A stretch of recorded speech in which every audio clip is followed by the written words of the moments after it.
যাদের আত্মসম্মান বোধ প্রখর তাদের আত্মীয় স্বজন একটু কমই থাকে, কারণ কাউকে তেল মেরে চলা তাদের চরিত্র নয়। জীবনে বড় কিছু করতে গেলে শক্তির চেয়ে সহ্য শক্তি অনেক বেশি জরুরি। যদি কেউ তোমার চেহারা, যোগ্যতা আর পরিবার নিয়ে কথা বলে, তাহলে বুঝে নিও তোমার প্রতি তার ভালোবাসা ছিল না, যেটা ছিল সেটা ক্যালকুলেশন। জীবনে এমন একটা সময় আসে যখন দেওয়ার মতো উত্তর, বলার মতো কথা আর বোঝানোর মতো ভাষা হারিয়ে যায়। তখন নিজেকে খুব অপরাধী বলে মনে হয়। বুদ্ধিমান মানুষেরা এই 5টা কথা কখনো কাউকে বলে না। নাম্বার 1, কারো সম্পর্কে সমালোচনা করে না। নাম্বার 2, কখনো কারোর কথায় তর্ক করে না। নাম্বার 3, নিজের ঘরের কথা কখনো কারোর সাথে আলোচনা করে না। নাম্বার 4, নিজের দুঃখ কষ্টের কথা কখনো কাউকে বলে না। নাম্বার 5, কখনো কারোর সাথে চিৎকার করে কথা বলে না। শিক্ষিত ব্যক্তি অহংকারী হতে পারে, কিন্তু জ্ঞানী ব্যক্তি কখনো অহংকারী হতে পারে না, কেননা অহংকারী ব্যক্তি কখনো জ্ঞানী হয় না। যদি সম্মান ও ভালোবাসা দুটোই পেতে চাও, তবে আপনি থেকে তুমিতে যাও এবং তুমি থেকে তুইতে কখনোই যেও না। সৃষ্টিকর্তা প্রতিটি মানুষকে সুন্দর করে তৈরি করেছেন।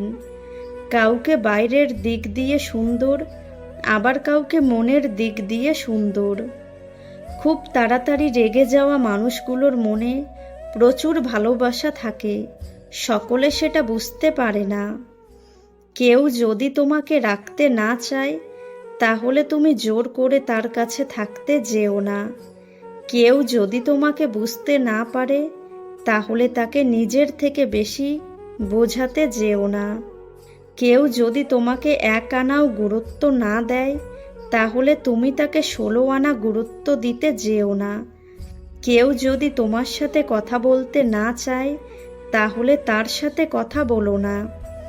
কেউ যদি তোমার ভালোবাসার মানে না বোঝে, তাহলে তার কাছে ভালোবাসার কবিতা পড়তে যেও না। কেউ যদি তোমার অভিমানের ভাষা বুঝতে না পারে, তাহলে তার জন্য আর বৃথা অভিমান করতে যেও না। কেউ যদি তোমার 2 চোখে ঝরে পড়া নোনা জলের মূল্যই না বুঝতে পারে, তাহলে তার কাছে আর নতুন করে মূল্য পাবার আশায় কান্না করো না। কিছু না দিলে কিছুই পাওয়া সম্ভব না। শ্বাস নেওয়ার সময়ও আগে একটা শ্বাস ছাড়তে হয়। যে সত্যি কথা বলে তার থেকে দূরে থাকবেন, কারণ আপনার যদি সত্যি কথা হজম করার শক্তি না থাকে, তাহলে আপনি তার ভালো কথাকেও খারাপ চোখে দেখবেন। কারণ সত্যি কথা হজম করার শক্তি সবার থাকে না। খুব জানতে ইচ্ছে করে, এত পথ থাকতে মানুষ কেন নিজে বরবাদ হওয়ার জন্য বা অপরকে বরবাদ করার জন্য শুধু ভালোবাসার পথটাকেই বেছে নেয়। কোনো কাজকে ছোট মনে করবেন না। উপোস করে থাকলে আপনাকে কেউ খাবার দিতে আসবে না। মানুষ বড়ই আজব প্রাণী। ডুবে গেলে জলকে দোষ দেয়, হোঁচট খেলে পাথরকে দোষ দেয়, কর্মের দোষ ভাগ্যকে দেয়, কিন্তু নিজের ভুলটা কোনো দিন দেখতে পায় না।